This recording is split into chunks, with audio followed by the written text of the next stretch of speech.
Welcome to Working Dogs and Whiskey. Join Sean White and Jonathan Moses as they pour a glass and dive into insightful and fun conversations about dogs in all their incredible roles. So grab your favorite drink and let's raise a glass to great stories, laughs, and a whole lot of dog talk.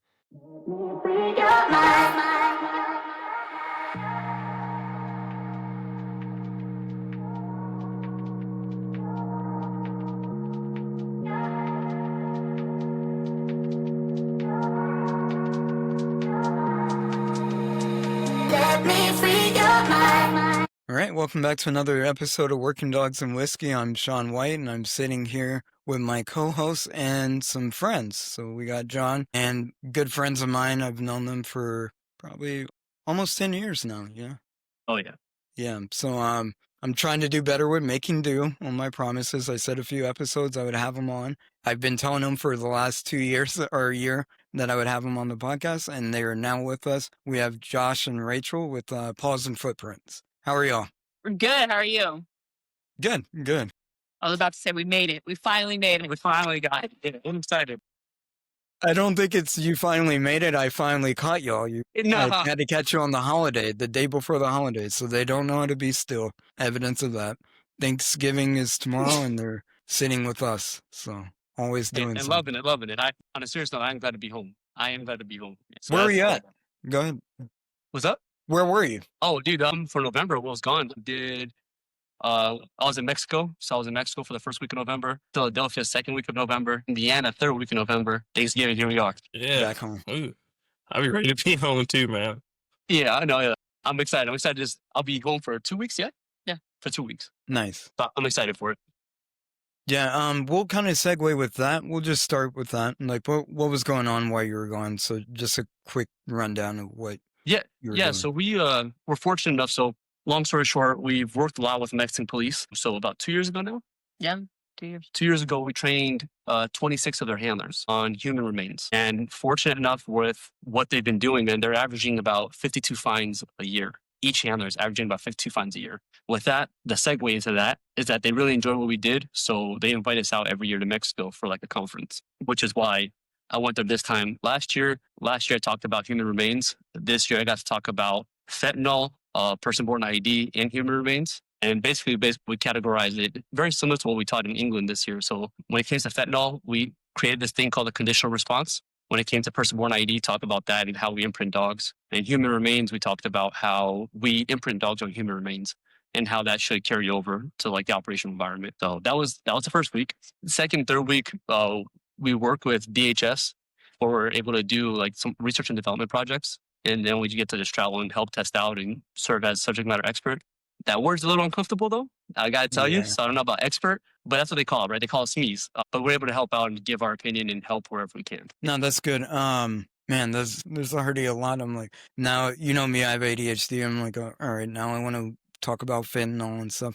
So, For sure. Yeah, But, 100%. we'll try to stay somewhat structured. Let's go ahead and get the origin story. I'll ask about 2 to 3 questions so we can let y'all talk. First off, obviously how y'all got into canine and everything as individuals, and then how y'all met, and then the partnership. Some of the partnership is how y'all work together. Easy day. Shit. All right.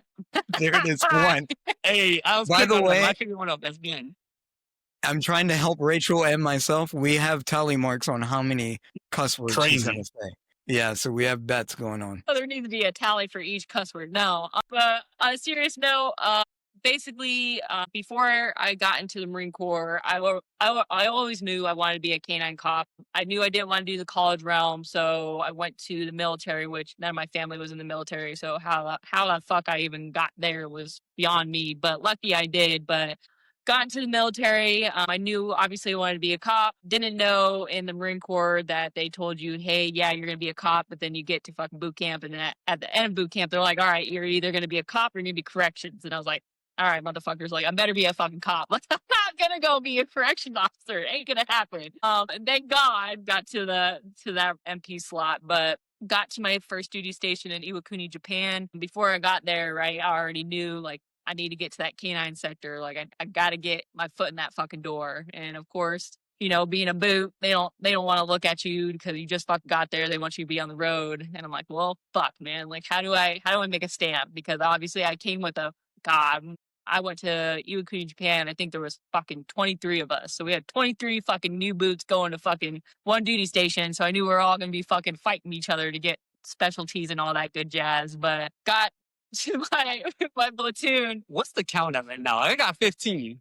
I got 13. Okay, too easy. My bad. I ain't trying to do all this. I'm trying to be, you know what I mean? But that was, I'm like counting, bro. Hey, good for you. In my heart, I'm like, Racheal, we talked about this. I tried. So my number was 20. And after the third one. Maybe 100. And I know, yeah. Right. I'm feeling good. And we can still make it if you just don't say anything now. No, keep going. That is freaking funny. See, now I said freaking. There you go. I should have went with 100 when you misheard. Yeah, that's what I'm saying. You should have went with 100. No, Yeah. once we start getting into it, well, No, that's good. That means you're comfortable and you're being yourself. hey, so man, that's fine. I'm just sitting with some friends. Yeah, no, this is, yeah.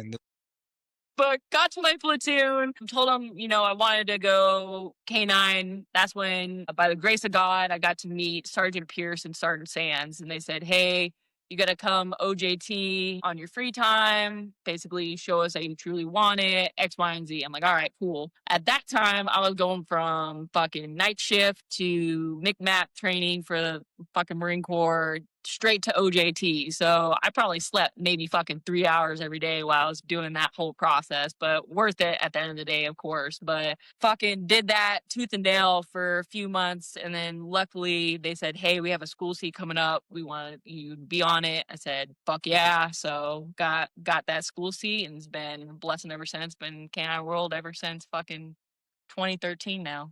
It's crazy. But that's a short story about how I got to the canine world. Yeah, so for me, I came to the United States in 2008, right? So I was raised in Brazil, joined the Marine Corps in 2011. Basically, from that 3-year gap, I was trying to work jobs, trying to find something different, and I just wanted to find a way to better my life. I think like anybody who goes to the military police route, I wanted to be a cop at first. So there you go. I joined, I wanted to be an MP. Only found out afterwards you only get the 5800 code, so you could be a correction officer or an MP. I got lucky. I know, hey, I want to hear some stuff too. I know you got the experience on it. I was a rookie. But when I went to Fort Leonard Wood, of course, for MP school, they talked about field MPs. And I was like, man, I don't even want to do PMO anymore. Like, I want a field MP. I don't know what that is, but I want it. Got lucky. And you're going to hear me say a lot of luck in this conversation, but got lucky. As soon as I got to Camp Lejeune, North Carolina, Sergeant Daniels at the time, which is Master Sergeant Daniels now. Yeah, I didn't know. Yeah, Frankie. Yeah. That was like the first dude I saw. As soon as I got there with like everything, right? I got my not my ditty bag. What do you call it? The seed bag. I got my seed bag. I got everything with me. And Sergeant Daniel was the first one saying, are you guys interested in going canine? I said, hell yeah, that's what I want to do. I didn't even know canine existed. Bro, I'm checking into Bravo Company. I'm talking to my gunnery sergeant. I'm talking about checking in. He lines us all up, says, what do you guys want to do in 5 years? 5 years, 5 years. My words say, I want to go canine. I get chewed out. I'm not even like, I get lit up. So my introduction to Camp Lejeune, North Carolina. Long story short, though, what I got very fortunate was I had Staff Sergeant Whitmire, Griffin, and Sheridan, and they were really excited to have me on, mainly because I speak different languages, which was advantageous for them, especially with the deployments that they had at the time. But they were super excited about the opportunity of having somebody speak different languages. I go do my whole board process, get the K9, and yeah, that's like the start of it, right? So the rest of it is like people looking out for me and just right place, right time. Yeah, no, that's awesome. Man, because y'all are triggering a lot of memories because obviously, Racheal, we were in the same kennel starting out. So I remember what that was like when you said, MCMAP or working a shift, MCMAP, and then sleeping 3 hours and then going and doing some stuff with dogs or getting bit by them or cleaning kennels and all that good stuff. And then obviously, Josh, you mentioned Daniels, which is he ended up, I knew him as Staff Sergeant Daniels at the time. Okay. He ended up being my kennel master in California. So That's awesome. super good dude, man. Yeah, man, he's always been like nice to me. That's the thing. Like I had, and I got to credit is due. Like Daniels for sure, he's always nice to me. Even after he deployed, he got hit, came back, and like still the same dude. You know what I mean? Like obviously he went through his own stuff like anybody else would, of course, but he still retained like who Daniels is. You know what I mean? So I got to give credit is due, man. Same thing with Whitmire, Griffin, and Sheridan too. So like, if they do listen to this, because of those three, every time I see them, I always tell them like I'm in Canine because of you guys. You know what I mean? That's awesome. Yeah. So very fortunate. Yeah, no, that's good. John, I saw you take some notes. I know pre-setting, John has never met, so it's kind of a one-sided thing. I know Josh and Rachel for years. John, do you have any questions or anything? Yeah, I got like 15 questions. A lot of my writing was me tallying. We're at 20 right now, by the way, so I'm feeling pretty good. All right, we're on the nose, Rachel, nothing else. I'm out. I'm going to be out in the next 3. Can you talk a little bit more about, I know we're kind of jumping back, but so I'm a rookie cop right now. Just started. I'm 6-7 months into it on the street and learning about fentanyl, and it's really prevalent in my area. It's I'd like to hear what you guys are doing with it as far as the canine side of it and kind of what that looks like. Yeah, man. So this whole idea started off when, long story short, I was in South America working with a foreign entity, right? And part of the contract was introducing these guys to fentanyl. So I'm like, all right, too easy. So I pull my contacts and I'm like, hey, I need somebody. There's a backstory to this. They need me to brief 300 of their higher ranking people. And I was like, okay, cool. So I started making phone calls. This was overnight. I'm sweating bullets. So I said, all right, I need to call some people that I trust. I can give you some solid information on it. And I get in contact with some chemists. They tell me the whole breakdown. Now my job is like, since they gave me the science behind it, is how does that correlate to what these guys are encountering? So that's a little fun fact. So I had to brief 300 people in it. And then they're like, okay, cool. Can you put it to use? And this is where creativity comes into play. 2 milligrams of fentanyl kills the average person weighing 180 pounds. So like myself, 2 milligrams is the weight of a snowflake, right? The average snowflake weighs 2 to 3 milligrams. For visual reference, the size of Abraham Lincoln's head on a penny is how much is a lethal dosage for fentanyl. With all that information, the reason I need all that information is, look, how do I want to teach my dogs to indicate on that odor? Conventionally speaking, people would teach dogs to get to source, especially narcotics. Dogs are a little more intrusive than we even want them to, but because it's narcotics, we allow them to. So dogs are getting intrusive. And I'm like, okay, well, if that's the case, 2 milligrams is going to kill the average dog. The average dog is weighing anywhere from 65 to 75 pounds. So Rachel and I brainstorming, we create the conditional response, meaning for any other substance odor within the realm of narcotics that is not toxic, get to source, right? Pinpoint, all that good stuff, whatever response you got. When it comes to fentanyl specifically, we teach them the avoidant response. Now, avoidant doesn't mean that it's like abusive, doesn't mean that we correct them to have negative association. But basically, when they get to the trace amount of odor, the closest trace amount of odor possible, meaning the one that's furthest away from source, I want them to back away. And so that's like where that really inspired and that happened was all in South America. At that point in time, it really kicked off and more people got interested in it. That's how we created the conditional response with fentanyl. And that's like, we just got June of this year, we just briefed that in the UK, the United Kingdom. And then literally the beginning of this month was where I was in Mexico briefing the same capability. That is awesome. I know fentanyl's it seems like it's spreading everywhere. Yeah, what's tough about it, my apologies, what's tough about it is there's so many variants to it, right? So you have fentanyl, carfentanil, then you have the synthetic, then you have the one that's legally procured by hospitals. And also too, not only does the original odor, I'm a nerd, bro, so I'm so sorry about this. You're good. No, you're good. Like you open This is what we Pandora's want. box, right? Like her F-bombs is me getting like into a topic. Perfect. But not only do you have like the target odor specifically, depending where it's manufactured, how it's manufactured, the odor is already manipulated. But also you have synthetics like carfentanil that are very similar, but drastically different. You know what I mean? So 100%, man, it's janky. So our goal with the conditional response is to teach dogs to generalize and associate that anytime they encounter something similar to fentanyl or sympathetic, if you want to call it sympathetic to fentanyl, we want that avoidant response because at that point, you no longer need to know where it's at. At that point, you put your dog up, you get your PP&E, right? Your personal protection equipment. And now the whole mission changes. So that's like the ideology behind it. I like that because there's a lot of dogs right now. If you watch them train on fent that are pushing close to odor, and it's rough. I pray no dog like kicks a large amount of fentanyl up in the air, let alone the dog getting exposed, but handlers and other cops as well. I goofed on my first traffic stop where a guy was a fent user. I dumped the bag out because I thought it was just paraphernalia in the bag. Dumped it. AC's blown in the car, and I jumped back so fast. Like they pulled me away. They're like, "Hey, rookie, like AC always goes off." Like, yeah, okay. Dude, I never thought about it either. That's good though, because I've never thought about that. Yeah, I'll turn it off. You knew that? Well, I mean, traffic stops. Don't you mean? See. I'm sorry, Field. I'm sorry, Field. You guys think are about hearing like new tactics and shit. I'm like, almost had to wing this whole podcast by myself. No, we always joke about John, like something happened and we were like, dude, we need to record as much episodes as possible, have them backlogged. Man, dang. But No. the cool thing with fentanyl, my bad. I'll shut up. No, you're good. Don't ever apologize. You're good. No, I get excited about it. No. The cool thing about fentanyl that we did with the foreign entity was anytime there was cocaine by itself, source. Cocaine blended with fentanyl, avoidant response. So like just understand like the hybrids between, right? Like not masking odor, it's not masking odor because they're still target odors, but the combination of odors, we still created that avoidant response. So that was super cool to see. That's what I was gonna ask. How do you teach that? Like if it's laced with something, you know? So it wasn't as hard as you thought. Like what got janky was like the lack of patience from the handlers, because I'm only there for X amount of time. And once I leave, like anything else, like you give your best, right? You brain dump as much as you can, but then the knowledge goes because I left, was that they started making like an avoidant response with a negative association. You know what I mean? Yeah, no, I'm sure. Yeah. Which is not the goal. So that did end up happening, but they still have success. So like these guys we found a lot of drugs out there. Yeah, for sure. Yeah, that's awesome. Yeah, we'll continue that one off. My bad. No, you're good. I told you, man, like do your thing. Like you guys talk, like I love it, but I appreciate it. I'm just trying to keep up with like people listening. I'm like, all right, they probably don't want to go listen to. Yeah, to a degree, I don't care, but that's for us. There's a lot of the other topics I want to cover as well. But yeah, that's interesting.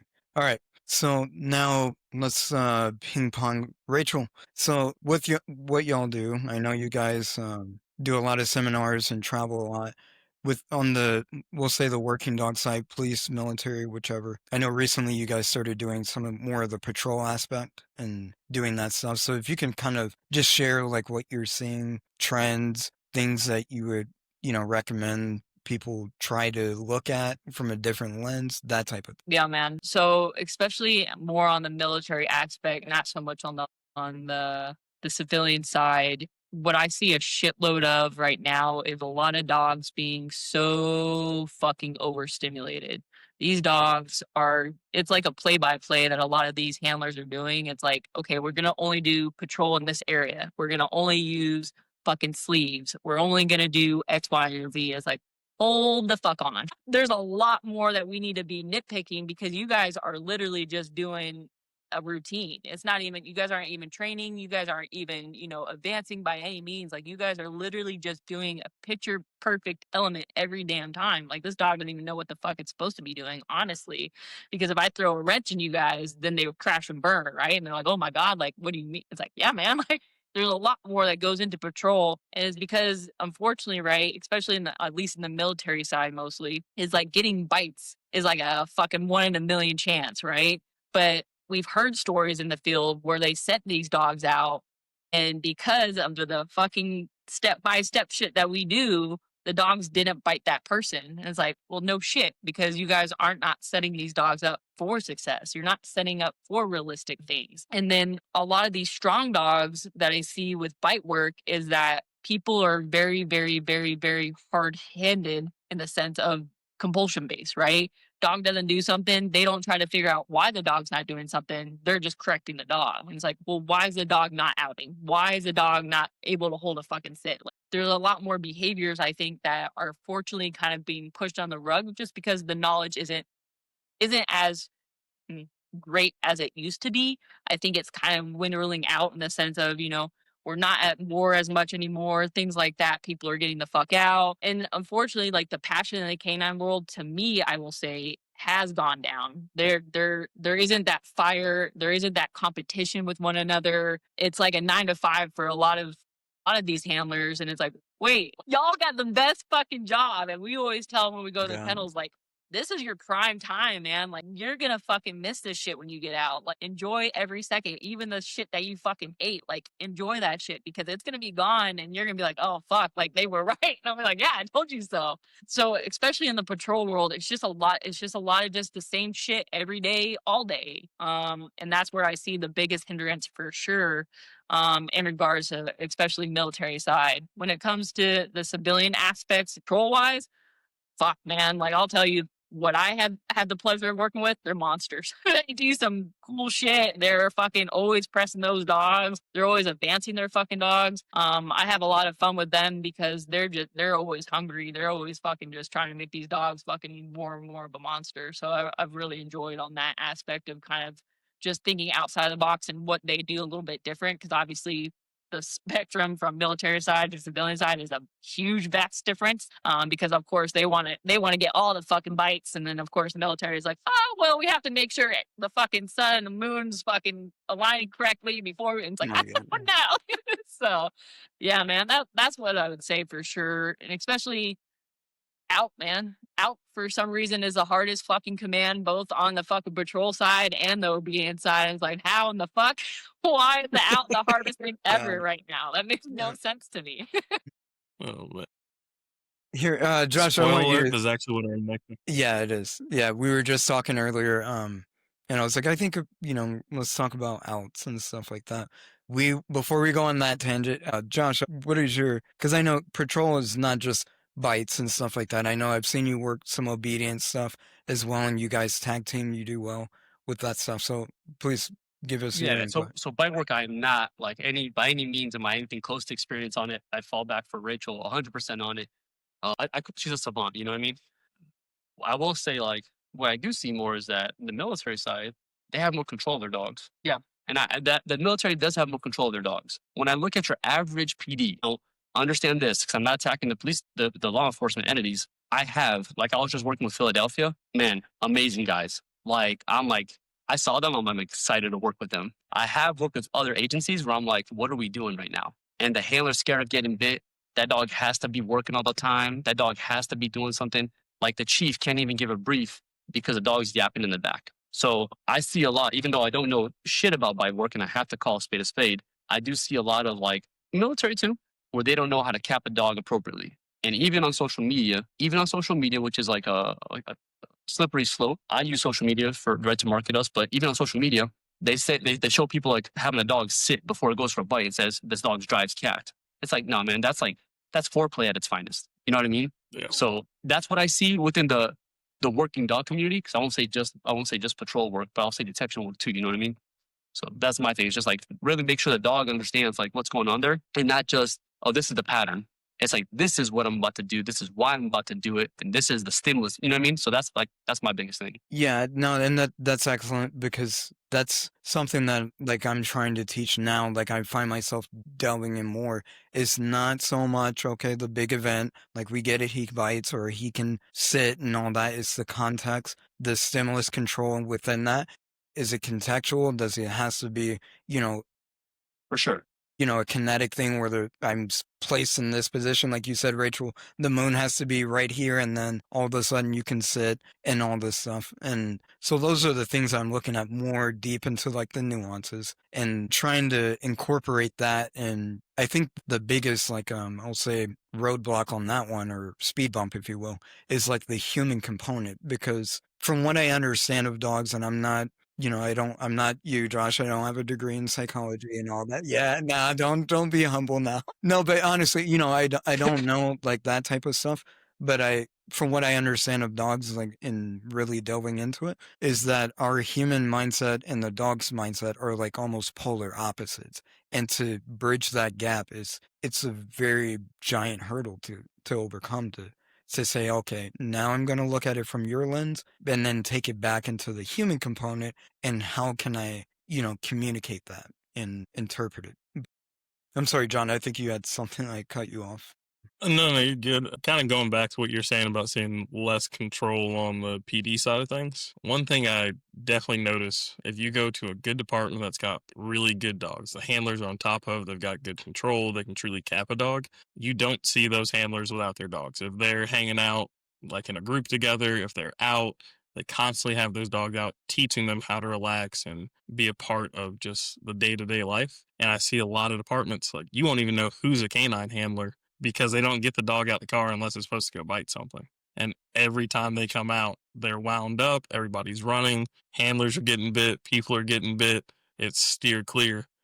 That's That's definitely, to me, that's where you can kind of differentiate. If I see a dog out consistent, I'm like, this department probably is doing something right, or they're at least trying to, versus just a month end of a leash.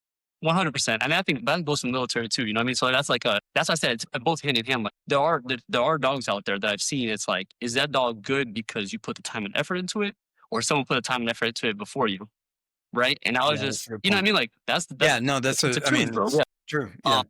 And there's a difference too. But like, I would say this is where I'm a deviate a little bit, because there's pros and cons to both PD, in my experience, from law enforcement side and the military side. The biggest con I'll say within the law enforcement side, in my opinion, is the investment in schooling too. And I am a critic. And this is, I back the Blues, support law enforcement. We do a lot of work with law enforcement because I believe in the work they do. And I believe they do it selflessly, which is something important. I just wish the schools that they go to believed in it as much as I do. So when you go to a school that's 3 weeks long for detection, man, I was on an ammo can for 3 weeks. You know what I mean? Like, what are you talking about, bro? Like, you know what I mean? Like, so that's and military reference for ammo cans is like, that's what we had a leash and we named our ammo can. But I think that's a disservice to the people who are putting themselves at stake for us every single day. And I think that also reflects into the community too, because it's such a wow factor, such a quick 3-week process that we don't get to even get nitty gritty into it. You know what I mean? And then you get people like us, and I'm talking about the dog's psychology, and I'm talking about the dog's feelings. They're like, man, just tell me what to do. I'm like, no, bro, you need to understand. You need to understand the why. You need to understand the why. No, 100%. Why is every Yeah, and that's you're hitting all the stuff like that I love. You know, it sucks that like a dog can go through a 3-week course, and you can only imagine what that looks like. Like you can only cramp. And the comparison that I use with people that I work with and stuff like that is like, you know, imagine you go through what in America we go through damn near 15 years of schooling, and we condense it down. We say, no, it's only good for like 2. You know everything you need to know in 2 years, from how to spell or how to even recognize a letter to you'll be able to do algebra, mixing math and letters. 2 years, Yeah. bro. You know, and I'm like, what would you do with that? You know, you're only going to take in so much. And I'm like, and a lot of it, I'm trying to be somewhat political, but like a lot of stuff is at the foundational level. So some things they cannot help, you know, because this dog from vendors, from, you know, wherever, you know, if they started out in Lachlan, those things, you know, they're inheriting things that have already been conditioned and, you know, in the dog just by experience and exposure, whether directly influenced or intentionally influenced rather. And, you know, people are not aware of that. And it's weird because I love dog training, but that's the scary side. I'm like, dude, you know, I'm just now kind of seeing, you know, being mindful of every little thing from, like I was telling John earlier today, I'm like, I've had trainers where I'm like, all right, somebody grab a dog. And boom, they go and they're about to go. And I'm like, I stop. I'm like, hey, what are you about to do? And they go, oh, well, you know, they don't even know what they're doing to go pull. And for me, like when I walk and I go to pull a dog, I'm thinking, all right, what's the setup? What's this dog? Who's this? You know, and everything. Where do we leave off? Those are the things that I go, you know, think about. Okay, what about this and all these scenarios? And then as I'm pulling them, you know, and things like that. So those are considerations. So I think it draws back to the foundation, of course, which sometimes can be in, you know, you can help or not, but really the opposite in release. The concentration is on the dog, but not so much the human. And For sure.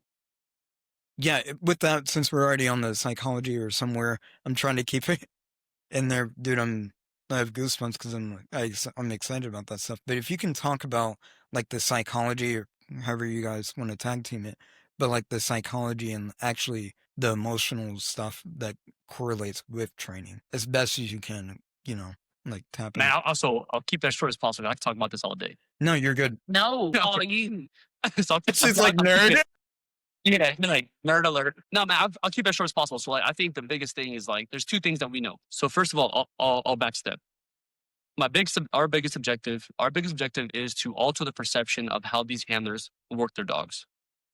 Right? Oftentimes, there's too much negative association, meaning he's too stubborn, he's belligerent, he's trying to punk me out, he's trying to take advantage of me, and it's like, or he's doing what you taught him. Like, instead of using all these emotional words, we could say like, or he's just a reflection of what I've conditioned it to do. So I think that's the biggest thing, is the perception thing to it. And so that's our biggest area of focus. Our biggest area of focus is presenting psychological theories that allows the handler to understand, or at least gain a better notion of how the dog's operating. And it's not with malicious intent. The second thing would be like, we know there's two forms of reasoning. I've talked about this all the time. And in life, there's abstract reasoning and rationale reasoning. Abstract thinking are the conversations we have today. This is all abstract, right? The purpose of life. What are we doing? What can the community do better? These are out of the norm thinking. Then you have rationale thinking, meaning I'm hungry, I can go hunt. Or in this case, I'm hungry, order pizza. That's rationale. 1 + 1 = 2. Very, very rationale. When we talk about dogs that have malice or malicious intent is defined, that's the intent, is to pursue malice, and that's their reasoning. Well, at that point, you're saying that animals have abstract reasoning. And up until this point, we identify that dogs have rationale reasoning, meaning I do this so I can get X, Y, and Z. So there's a paradigm shift right there with how we're trying to get handlers to think differently. More importantly is, if we give the animal the authority to be malicious or think at an abstract format, we now create excuses, because if you're intentionally malicious, I can't change you unless you want to change you. You know what I mean? So now we're giving power to that. If we go back to what they really are thinking, which is rationale and more of conditioning process, now we come up with solutions. So not only are we creating the handlers more creativity and being like, oh crap, you're not trying to tell me to go screw myself. What you're trying to do is get the toy, or what you're trying to do is you want to go work. Now, instead of creating excuses saying that he's belligerent and malicious and all this stuff, now we're saying he's confused, I'm not clear enough, or he's jumping the gun, which is you're seeing initiative. You know what I mean? Yeah. So that's kind of like there's way more psychological theories. You've heard me talk before, White, Yeah. so you know how I go. But, that's like the synopsis of like our philosophy and our belief with it. You know what I mean? Yeah, no, I like it, man, because it changes, like you said, just the question of what you're looking at. And I'll go on a little tangent on two different dogs that I just experienced. You guys can do whatever with it. But like I was telling John of a story. Like, I worked a dog. We had her in a detection scenario, whatever. She did that, and then I took the handler and the dog outside. We were doing some like sit drills, essentially. So, and for me, I'm super greedy, so she's already been out working for about 45 minutes. Anyways, it was going well. We're trying to reinforce her standing and incompatible behaviors, all that good stuff, and trying to condense down the signals of sitting is just verbally from the handler and all that, not cue based off of positioning and all this other stuff. And she's doing well. We're like, man, this is great. And then all of a sudden, sit, and she just stood, and like I could see, and I'm looking at her, and she was like, no, thank you. And so I was like, all right, she's done. Put her up. And the other guy, he panicked. He was like, well, no, she didn't respond and all that. And I was like, she doesn't want to, dude. It's 80 degrees. The way that I play with her is pretty vigorous, and she enjoys it. And then obviously she's tired. She's panting, and she's like, if that is what's going to lead to this next thing where I'm going to chase this Kong and do this little marathon with you, no, thank you. I want to go to the trailer. I'm done with this. And if a person would tell me that, I would say, yeah, go sit down, and all that. And I'm like, so before we hold her accountable, which is a very dangerous word if you don't understand it, criteria and all that. And I'm like, if we hold her to an expectation that she just did and not, realize everything in totality that she's experienced, she is just saying, in my, my thought process, maybe I'm tired, dude. Let's call it good. And there's a cool thing with that too, man. If you think about it, like, one, you've already said that the dog's already having success with that behavior multiple times within 45 minutes. So at that point, you no longer see defiance. If it was defiance, it would have been met early on, right? And here's where I translate to people this a lot. That's a real good example. Is like, the cool thing about somebody who has that ability to, one, have success at a repetitive time, to understand the dog knows the task. There's no kinetic cues based off the dog understands sit for sit. When that transfers over to operationally into the search, do you expect your dog to sit on odor if it's searching for an extended period of time? So now what you've identified, and mind you, this is a gray area. So I know there's rabbit holes, and whoever's listening can poke holes on it, which I'm all about it. But understand this. If we're talking about explosives, if you wait for your dog to sit, it's no longer your problem. Might as well pass the buck to someone else. Because if the dog sits, it's too late. But realistically, what you just identified is how the dog handles a task when it's tired. So while it's working in detection, right, Now you understand that, oh, damn, she normally always sits. There's transfers of learning. Let's just skip forward and let's say she's on odor all the time. Yeah. But now she's on a 45-minute search and she gets to odor. She's like, you already have identified her change of behavior. You know she's tired, but you know she's on odor. You know what I mean? So there is, in that observation of the behavior, there's a real cool transfer of learning into the operational environment too. So that's like that's a cool teaching point for like handlers to see. You know what I mean? No, that's good. Yeah. I'll shut up, bro. My bad. No. No, I that's told you from the beginning. No, I know, We're bro. here. But like, look, hey, you got this beautiful redhead beside me who, first of all, I gotta say this, the creation of Paws and Footprints goes to her. I know we're gonna tackle that anyway. Yeah. But she created Paws and Footprints. She's a savant. The way I train dogs today, and I'm being for real too, like I say this in front of everybody, the way I train dogs today, 99% of it is 100% because of her. Yeah. Okay, bro, let me tell you this. My introduction to handlers was like, anything bad you've done, you can already believe I've already done it. Like that was the culture I grew up in, was compulsion based. You know what I mean? Yeah. So like I have no. Yo, can you guys hear me now? No, Yeah. you're good. Yeah, no worries. Somebody called me, so like it like did some weird stuff. No, you're good. So going back to it was, I tell all the handlers this was like, there's nothing bad that you can do that I haven't done worse. That's the reality of it. That's the culture I was raised in. Canine in 2012 compared to canine in 2025, ordering 2026, drastically different. But more importantly, what I tell them too is, I don't punish myself or I don't hate myself for it because I didn't know any better. The point in time I know better and I go back to that, there lies the problem. So going back to this whole conversation, like I go on rants, exhibit A, but understand like the success that we have today, thankfully, is not only because of support, but it started off with her. You know what I mean?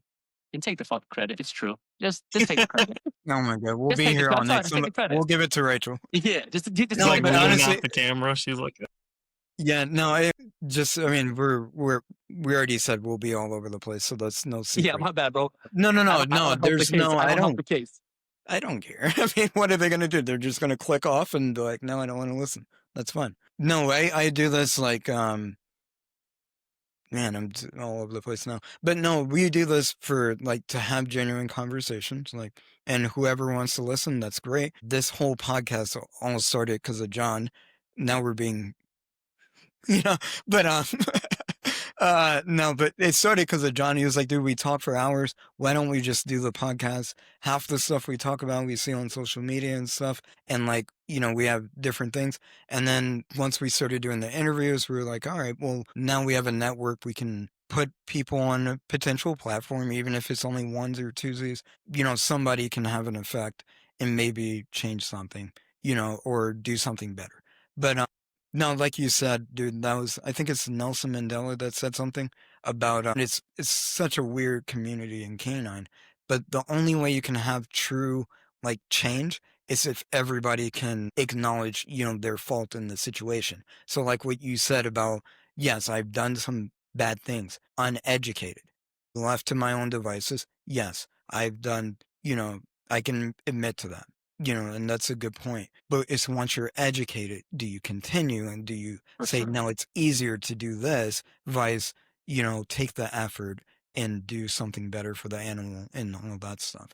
But here, so I'll give one, I'll throw one to Racheal.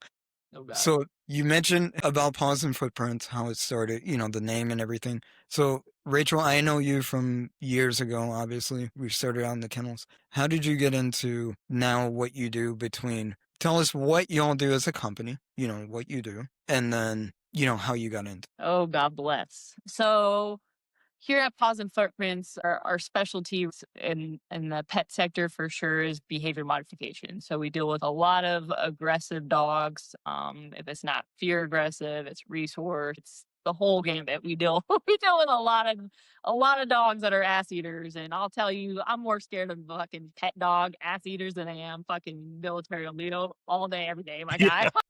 They fucking will wreck you without even thinking twice sometimes. Dude, yeah, 100%.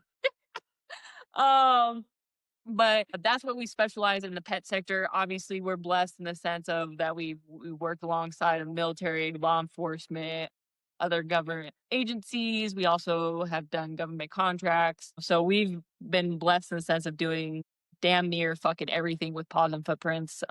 Super, super grateful to say the least. How did we get here? Man, it was a journey. I didn't ever think. So when I got out of the military, I worked through a franchise in the pet world, and when I was working there, I learned a lot more business and people than I did dogs. I'll tell you, I didn't learn shit dog wise while I was there, but definitely with people and dog and business wise, I learned a lot. Got picked up with Homeland Security, worked there. Then that's where I'll tell you, man, I mind blown, especially in the detection world. I didn't know shit. Didn't know anything. And when I got there, I learned so much. Met amazing, amazing trainers. It got to a point though while I was there, I just felt like I wasn't doing enough in the dog world. I felt like I could reach more people in a bigger and more, I'd say, personal aspect. Obviously, DHS can be very systematic, right? So it can be just like we do in the military. It's kind of it's a running machine. There isn't a whole lot of time to develop, your own personal bonds or relationship with either dog or person. You can obviously touch base, but it's just not the same. And that's where I was like, you know what? What if we did our own thing? What if we open up our own business and see if we can make that touch that we've always talked about in the dog world? And I jumped ship in the hype of COVID for whatever fucking reason, but I did. And we've been fucking here, fucking hooking and jabbing ever since. We've never had a time where we've regretted it or, thought this was a wrong choice. Honestly, man, it's been amazing. I can't express enough how grateful we are for everybody that has supported us and continues to honestly allow us to open doors to educate handlers, dogs, in every aspect, both on the pet side and the government side. It's been badass, honestly, man. So, quick question for you, Racheal, because me and Sean were kind of talking about this, and we've been really into training is cool, right? Like you can make a dog sit fast, lay down, heel. It's all cool. We've been really invested in living with dogs, lifestyle, making sure they're in the right mental frame of mind, and how that kind of blends into training. And he said you were the right person to ask about that on the pet side and the working dog side. So I'd like to hear your kind of philosophy or thought on that. Shoot, man, to be honest, the way I like to describe it is like I treat every dog as our own. So it doesn't matter if it's pet side or fucking government side, Leo side, whatever the case may be. Like every dog I touch, I'm like, how would I want that dog to be mine? How would I want that dog to be able to achieve X, Y, and Z? How would I want this dog to be able to look at this outlet? And I think that just makes me every day check in with myself as a trainer or as a fucking instructor, or whatever the case may be, to be able to make sure I'm guiding appropriately because I'm taking that specific individual dog or that specific individual person and I make them to that product that I want them to be able to achieve or work through or whatever the case may be. And I think that's where unfortunately we get lost, right? In the dog world, we get into ruts. We get into, oh, fuck, here we go again, or whatever the case may be. But if you can constantly just remind yourself, like, this was my fucking dog. Like, how would I want this dog to be able to do X, Y, and Z? Or how would I want this dog to be even treated? You know what I mean? And I think that's a huge valuable point that us as, especially as business owners, that we have to kind of always remind ourselves. Reminds me of a conversation I had with a good buddy of me and Sean, Travis Lloyd. We talk about of course, as dog trainers, we bitch about man, I got this dog coming or fuck, just to kind of get it out to people that can relate. But we had to take a step back the other day because we were we have to remember we get to work with these dogs. When we first got into it, we would have done anything for somebody to hand a dog over to us and let us work with it and bond with it and kind of build that relationship. I know I've got a behavior mod coming in 2 weeks. Husky almost took the boyfriend's finger off, and he's a resource guarder, and he's also fear aggressive, and it's going to be a fun one. But something I was talking to Travis about is I don't take a lot of B mods. I will say it here right now, my B mod prices are high as hell because I don't want you to send me please don't send me the dog, because the emotional baggage that comes with it. You get so personally invested in the owners and the training and the dog and how they succeed. The worst dog I've had to train to date, who I just sent home a couple weeks ago, and he's coming back for 3 more weeks of boarding. I talk to this lady weekly. We've had communication for the last 2 years, and the dog's doing a lot better now, but that takes up time. That's a relationship that now has a lot of value, and we have to keep that up. So every time I accept one, I'm like, oh, I got to put this into my life. I got to compartmentalize and be prepared for this because I'm emotionally invested in how this goes once we start. How do you guys kind of manage that? Any tips? I love the every dog like it's mine. I'm going to probably put that somewhere in my office, my training room. I need to keep that in mind. That'll make it a lot easier. But as far as doing the behavior modifications, what got you into that? Why do you focus in that area? So I like it. I'll say, like, I think so Rachel started off the company, right? Got to a point where she had to say no to clients. I said, no, we're not going to do that. I jumped ship. Now I'm here. We started getting the aggressive dogs. And like, I'll say for me specifically, I want to hear your opinion too, actually, but for me, like, I started getting excited by it. You know what I mean?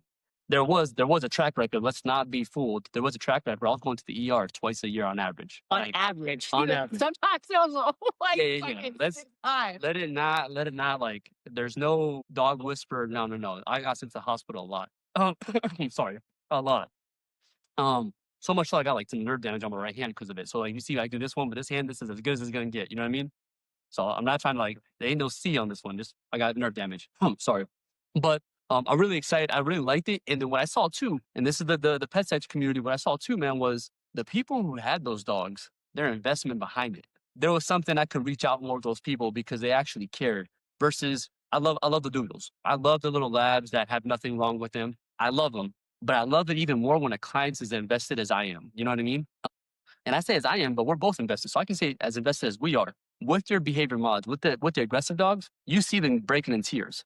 And there's a cool thing. So one, the dog just excites us. I love working with these type of dogs. But the client interaction where I say, hey, look, is there light at the end of the tunnel? Yes. Can we do it? Yes. Are you gonna have to change your lifestyle? Hell yes. And they're like, let's do it, Josh. And then I do most of the client interaction. I do most of the client, as I said, let's do it, Josh. But then they pick up and they say 4 weeks, 4 months on the road. Josh, I tried to do this, and this, but it didn't work out. Hey, didn't you tell me you were going to step up? Do you not remember when you called me 4 months ago crying? And now there's a level of accountability too, where because of the severity of the behavior, I'm able to build that bond with them where it is like, not only am I going to train your dog, but you're also going to represent me anytime that dog is out in the street. So now they know, like, and I am very transparent. I'm professional, but I am transparent. Where like there's an investment from not only us, we already talked about that, but also on their end. And there's an accountability, not only from their end, but also from our end too. You know what I mean? Actually, the coolest case, sorry, I got a killer cough. No, you're The good. coolest case, one of the coolest case that we worked, Wolfie. That was a good one. From Oklahoma. This a wolf hybrid. Anything it chased, it wanted to kill and eat. And they were okay with it because it had some land until it started chasing their daughter. And now you already see 1 + 1 = 2, right? Rational thinking. And they were like, hey, is there a way to do it? I said, yeah, there is. Sure. But we need time, which is that's another key ingredient. I need time. Like we can't do this in 2 weeks. They believed in us. They gave us enough time. This dog, even though I don't recommend this part, is still a success story. This dog goes to doggy daycare. Yeah, and they got another. And they got another dog, and the daughter's walking the dog all the time now. And I think like, to keep tabs, we trained this dog, 3-4 years ago? 3-4 years ago, I promise you there's not a single holiday. It could be St. Patrick's Day. They message us, happy St. Patrick's Day. Just a photo from Wolfie. You know what I mean? So there's an investment that really, really plays it. I get invested. I get excited just talking about it. Yeah. Yeah, no, 100%. Like, Rachel, we'll let you finish up. But yeah, what you were saying as far as client feedback, like, I know off the top, like two of my clients, like, they sent me videos of like doing the work, and that's what does it for me. Like, I'm like, Yeah. all right, you're in it. Like, you're gonna do this stuff, and they're doing it, and they're upholding the integrity of the training and all that stuff, and it's great. Yeah, I'm sorry, that just triggered me. I'm like, I'm not- that's the stuff that's awesome. All right, Rachel, what's your viewpoint? Man, when it comes to behavior modification, I'll say the same to you, John. I'm like, oh, like here we go, right? Because you never know how it's gonna go. You don't know how long it's gonna take to break that, threshold or bubble where that dog's character is gonna truly show. Like you'll get the fucking ass eater, but it takes them 2 weeks to show that ass eater, and you're like, just happened here, my guy. But like, I'll tell you, like, I love the sense of behavior mod dogs because it goes again to what I said initially of like that dog truly values you. That dog truly fucking looks at you and is like a breath of fresh air. Like, you understand what I'm doing. Yeah, I fucked up or I'm about to fuck up, but like, you're not fucking, putting me through the ringer, or you're not fucking making me, crash and burn. It's like, no, buddy, like, I'm trying to understand you. And that's where like I love is like when you finally crack them and they understand and they're like, oh shit, like this person's fucking cool. It's like, yeah, buddy, like this is all I wanted, is just to have a good time with you and we can do all this other crazy shit. That's always my little fucking just like breath of fresh air. When I finally get that crack, I'm like, I'm poking now, my guy. Like, now we're gonna be best friends. But yeah, like I'll tell you, like there's times where I'm like, oh my God, like you're like banging your head against the wall a little bit because you're like, just help me, my buddy. Like, let's get through this together. And they're like, no, fuck you. I'm gonna keep doing this. It's like, no, stop doing it. Like, I need you to help me. Because we used to get a lot of dogs that were super bad at like kennel anxiety. Yeah. Super bad with kennel anxiety. And they were like literally killing themselves trying to get out of kennels sometimes. And it was just like, holy hell. Like, those were the dogs that it was just like, you had to just unwrap just a kennel. It's like, oh my gosh, like Yeah. we're like going to like the basic of basic things that we shouldn't be struggling with. But like, obviously, if we're taking these dogs in, they have to be in a kennel at some point. And just to break through that was just, I mean, man, like we're crazy in the sense of like we sleep with client dogs in a spare room sometimes because of how bad they are. Like, we will do everything to like truly show this dog like, hey, my guy, like we have you, we're gonna support you, we're gonna take care of you. So then, we're a little fucking crazy in that sense of just, we like I said, we invest everything in these client dogs of ours. We do, and that is for sure.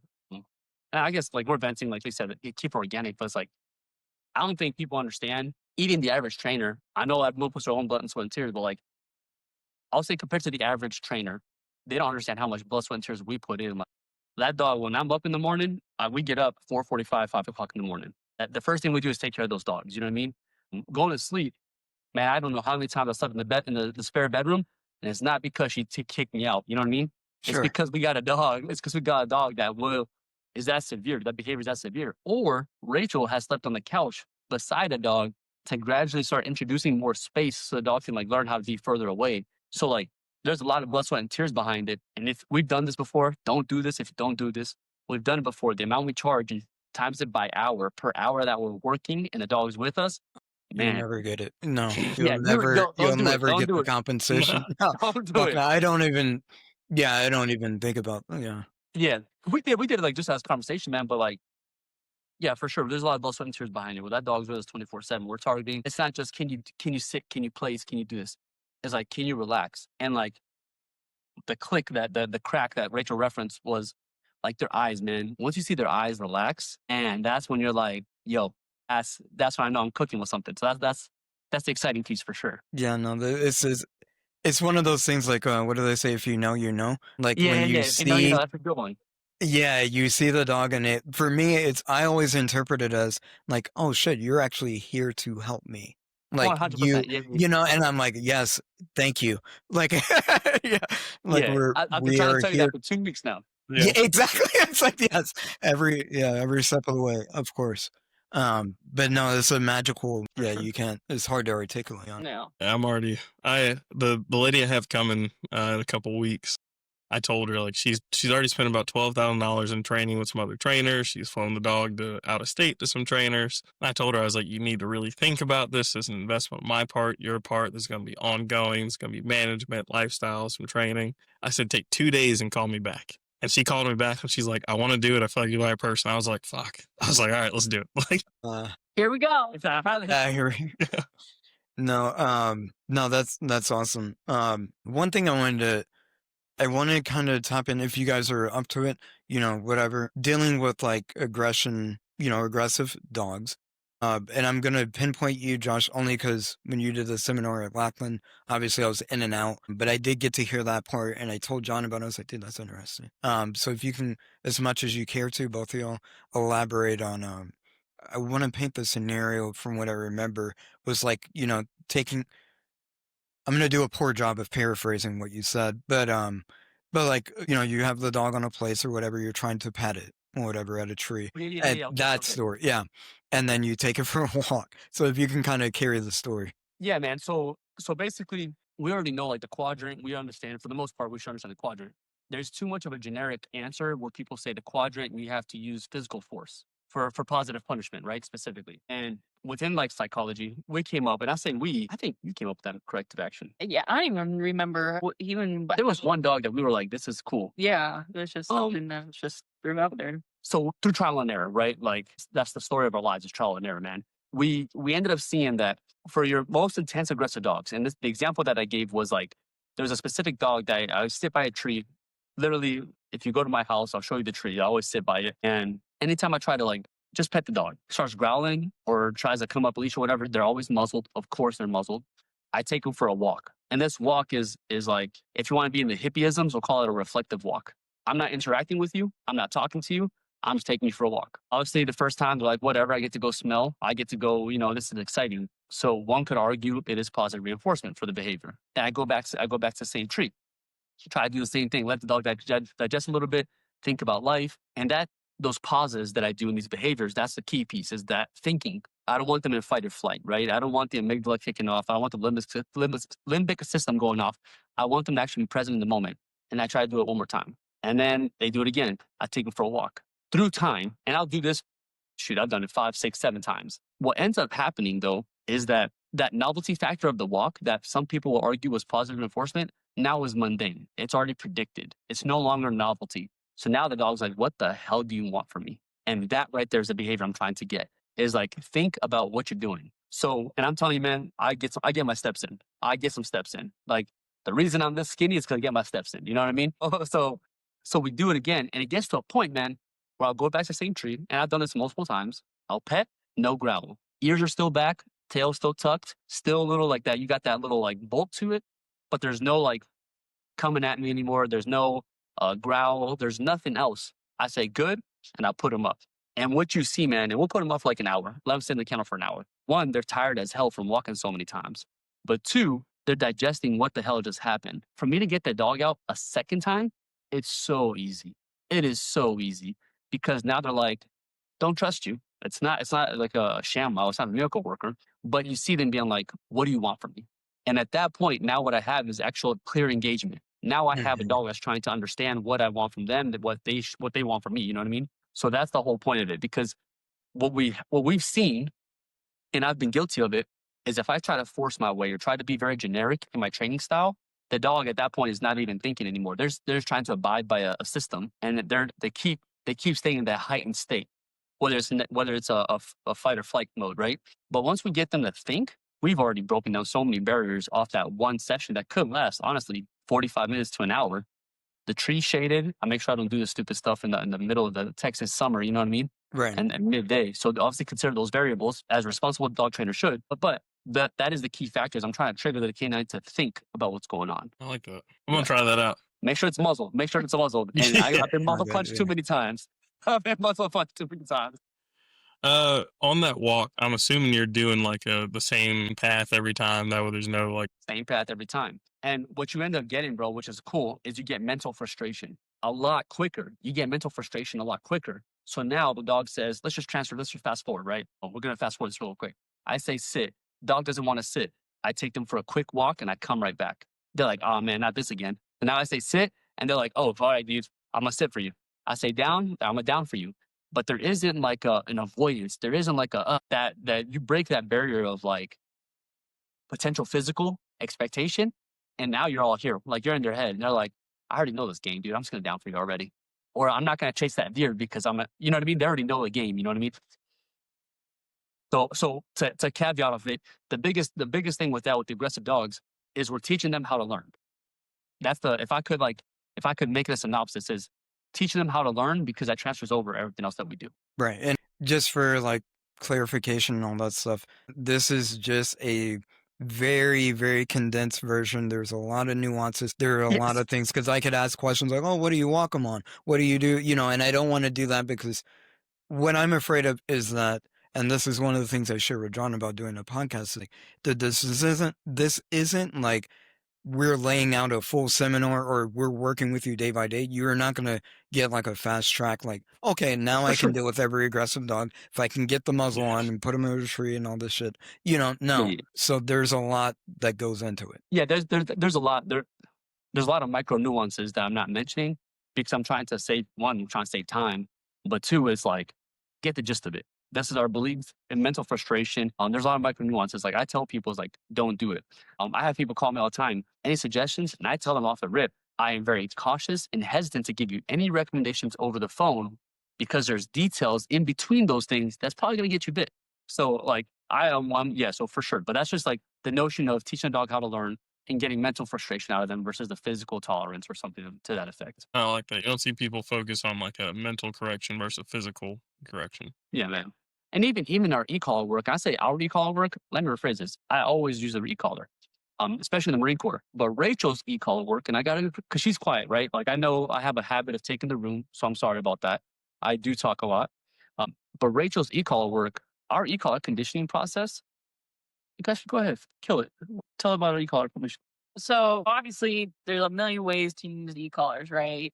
The way that I have seen the best success and the best approach to the e-collar and a positive outlook is by just teaching this dog that it's essentially me, right? So it's not used as a form of correction, it's a form of just communicating with your dog. So obviously you collar condition, right? And that when it comes to our collar conditioning, it takes at least a week, sometimes a little bit longer depending on the dog, right? Because again, I want this dog to truly understand that that sensation is us. It's not just, oh fuck, it's not, oh my God, what do I need to be ready for? They understand that that feeling is literally just us, and all I want you to look at is us. Once they show us that they understand that that touch is us, then we bridge our e-collar with that command. So with every command, that's when we use the e-collar pressure. We don't ride the pressure until they complete the command. We just use that few seconds for them to feel it, hear, or give it our command, and then they execute it. I did it with my Mal when she was 6 months old. I did it with her I stayed that e-collar route for 6 months because I wanted her to be fucking solid. And she's one of the best dogs I've ever had the pleasure of training. And obviously she was a badass dog to begin with. I just fine-tune her. But because the way I use the e-collar is what set her up. Fuck, she's 9 going on 10, and she's fucking most capable dog on and off leash because of the route that I did. And whenever I bring that fucking the e-collar, that bitch still gets stupid excited. She's like, all right, what crazy shit are we gonna do today? But that's what I love, is that I can, and I never colonized her or anything like that, because again, if you bring it into a positive outlook, it's a lot easier to wing away to when you're ready to do so. So that's how we like to use the e-collar here, especially.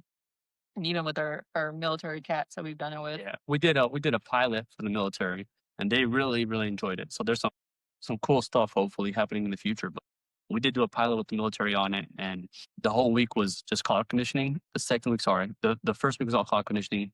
The second week we started implementing it with the commands, and they're like, "There's something here," you know what I mean?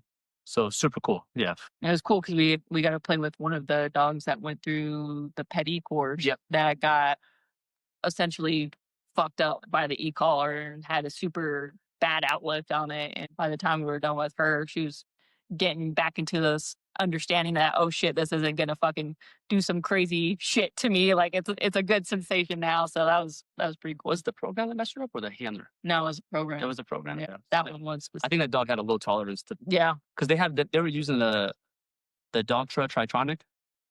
Yeah. That goes one low and all that stuff. Yeah.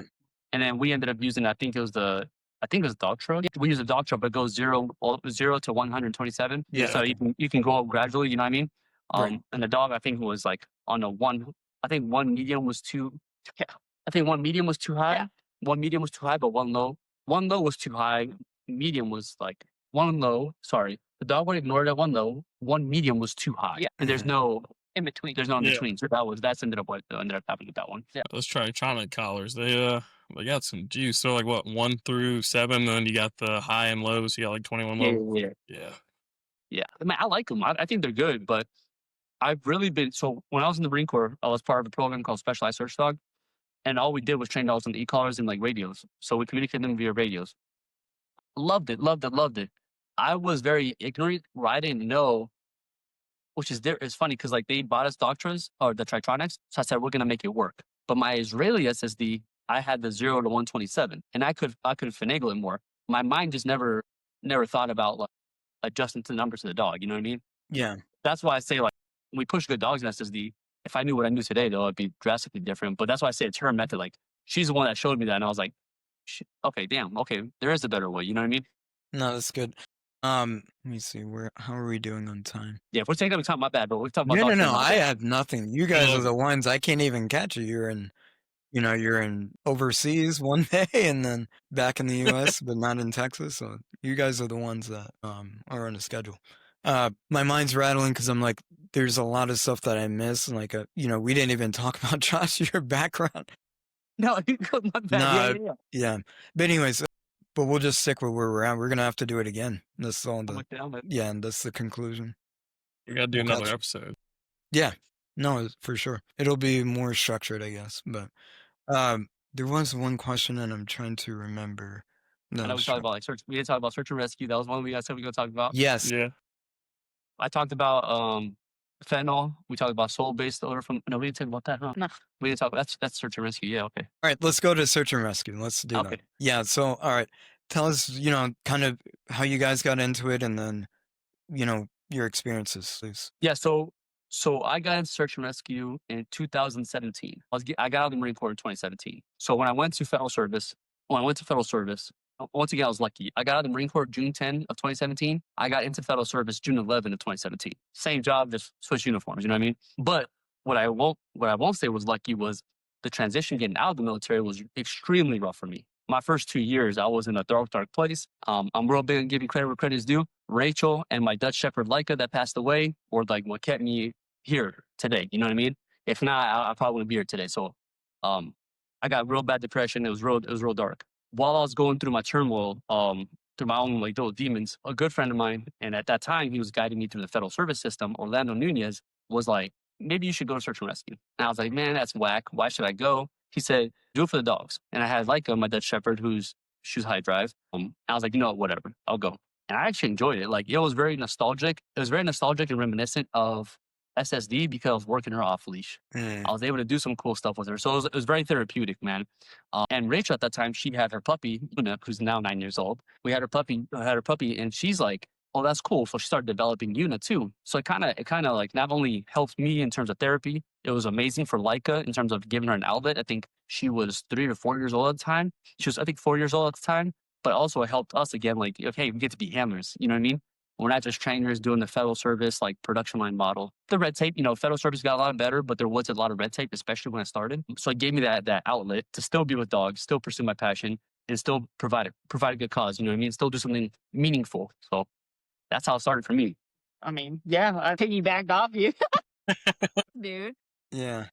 But yeah, I think the best part about it is just being a hand and then going out and then being a civilian side and then going to Homeland Security. I mean, obviously, love fucking training dogs, fucking love it. But yeah, being a handler, I mean, it's just different, and it's just a different, gratefulness in the sense of just being able to work one dog, and that's that dog, you're relying on. But yeah, working search and rescue obviously was already just very different in the context. You're using cadaver odor, which that shit is rank. If you've ever smelt it, you'll never it smells just as bad every time. So learning how odor works in the just that realm was just mind blowing too, because obviously we're used to explosive and narcotics, and now they're here like, here's a body part. This is how it works. It's like, what the fuck? Like, what do you mean? So just learning that aspect again, I think it opened a whole nother realm in the sense of just learning how odor's so fucking different again, and how fucking just the environment plays with it. It's crazy, man. There's so much that goes into it that people truly don't know because, it's just such a closed realm that not a lot of people take the time or just don't care to learn about it. But it brings a lot of value, especially the off-leash capability, and just teaching dogs, that their nose is their everything, and not to be so reliant on you and all that. So I've really enjoyed search and rescue in that aspect for sure. It's awesome. All right. Unfortunately, we do have to kind of wrap it up. John's going to pick up his kids. Oh, okay, my bad. Yeah. No, I didn't know. I misspoke. I'm all hype, but so we'll just so we're going to kind of come to a conclusion of some sort. What's up? I do want to give the final count. What we got? God, Well, let me get yes. I'll say 42. no, she's exceeded that, dude. Probably, yeah. What is it? Sean, you got a guess? No, I don't. No, it's definitely past 50. I stopped counting. I won, but 89. Yeah, What are you Yeah. doing? that Yikes. sounds about right. How long has been going? An hour? Hour 17. We're at 117. Hey, it was a good conversation. No, No, Alright, but that's so- reflective. If you analyze, that means she was comfortable and she felt good and she was. Thank you. Thank Yeah, you, no, Mike. I appreciate. He knows. If you analyze, we lost half our viewers. Maybe they'll Nah, If Man. they tuned off because of that, they're not the viewers we want anyway. Yeah, they're not the people we want. They're not invested, so that's good. Yeah. exactly. See, that's fun. No, this is awesome. Honestly, guys, genuinely, like I know we say it and everybody says it, we appreciate it. I personally appreciate it. I know I'm dog shit about communicating and like you guys live like an hour away and I've seen you once, twice, but I've come to visit once. But It's been 20 yeah, twice. No, but honestly, I really do appreciate like the friendship, all the stuff outside of this, and then having like to come full circle for me personally, and to know y'all as long as I've known y'all, and to see the growth. And I'm like, holy hell, me and our mutual friend Solomon, we were talking about the other day. We were like, they're always doing something, which is great. But no, I appreciate y'all's time to come out. Do this. We definitely have to do it again. I don't know when. I'm not going to commit to that, but this was genuinely fun for me. Like I enjoyed doing the podcast, but this was nice. It felt like a sit down, and just talking with friends. So this is awesome. It was nice meeting y'all. When we first started in February 22, 23? No, 23? last year, 4. Yeah, 24. All right. Yeah, so February 24 when we first started, I remember we made a list of like people we'd want to talk to. And that's when I first heard about you guys. But I've literally heard about you guys since before we recorded the first episode. Yeah. I was like, I'd hear you be like, yeah, they're doing this, or yeah, like we got to get them on. So it was good meeting you guys. You guys got great personalities. I'm coming down to San Antonio at some point next year, so hopefully we can meet up. You No, guys that might sounds be good. somewhere else in the world, but we kind of lined it up. No, man, thank you guys for the opportunity. Like, I say it's time and time again. Like, if there's any success to what we're doing, and if there is success to it, it's because of like y'all supporting us. You guys taking time out of your day and always believing in us. I'll say to Sean, I mean that. Like, you've known, like I said, you've seen full circle, right? So the support's been amazing. Even when we taught at Lackland, like you've always been there. And then Jonathan, I'm like, it's a two-way street, bro. I follow you on social media too, and I've been watching what you put in there. So keep doing amazing work. But I also appreciate the authenticity of what you guys do, like y'all's podcast, the way you guys talk to everything. So if anything, like if anybody deserves to say thank you, it's us to you guys. And I do want that part two. I do. I am looking forward to part 2. I do mean it. No, it's happening. Definitely. I appreciate it. But yeah, thank you guys so much. It's honestly, I really enjoyed this. I like that it was just like you said, White. It was just a conversation and talk about dogs and a little bit about us. So thank you for that. I really enjoyed this. Definitely part 2. And if you're coming to fucking San Antonio, that means you gotta bring White so that way we can fucking barbecue and have a good time together. That's the Dude, way yeah, we get to see they're him. great hosts. Oh my That's god, the only yeah. way we get to see him, by the way. You need to come to San Antonio and bring him to us. That's the only way. Yeah, that's a That great. way Yeah. we'll try and do it at least twice a year. That way he can maintain that. Yeah, meet the quota. Meet the quota for sure. But No, thank you guys so much. I don't want to hold you back anymore. Thank you guys so much. I appreciate it. No. Real quick though, we're not going to close that way. How do people reach out to you for the ones that are still listening? Like, how do they Yeah, get in absolutely. touch? What can you provide? Please, things you have coming up that they can tap into, all that stuff. Yeah, so I would say anybody who's interested in what we do or what we have to offer, I would strongly encourage them to visit us via Instagram, which is at Paws and Footprints LLC, Facebook, Paws and Footprints Training Academy LLC, or at our website, pawsandfootprints.com. If you want to do via email, if you guys are about that life, info@pawsandfootprints.com. Damn, you sound like me, dude. I can't remember any of my handles and all that stuff. I'm like, Yeah, I was trying to remember. I was like, okay, this, that. Yeah. but mine is, where's this my name? And I'm like, no, that's good. No, for the tidbit that I did get to sit back on y'all's seminar and just watching you guys collab, and we didn't even get to talk about the relationship aspect and doing it together. So that'll be in part 2 for sure. But you guys have a beautiful thing going on. I've seen y'all, in your personal lives and how you interact, and I love it, man. From just how you guys work together. So it's I awesome. appreciate it, man. A lot of work. But I appreciate it. Yeah. Oh man, I'm thinking about you guys probably. I don't even know if y'all remember, like when Jocelyn and I were together. It was me, you, Solomon. We all went out to eat, and I don't know how we got from dogs and all that stuff to like marriage, and we were like, oh, do you go through that? And it was just like a cross. Wise we were talking about. Yeah, my husband does that. He's a piece of shit. It was like a venting. It was good growth. I shouldn't say that because we're not together. We're still friends, no, it was a good moment, honestly. It probably bought us another year of marriage, so thank you. All right. Please, anybody that's listening, reach out to Paws and Footprints. You guys host law enforcement, military, pets, obviously, whatever. Just reach out to them and see what you can. All right, that'll do it for another episode of Working Dogs and Whiskey. Thank you all for being on here, and we'll have to do it again. Look forward to it. Thank you guys so much. Appreciate it. Awesome. Thank you. Happy Thanksgiving.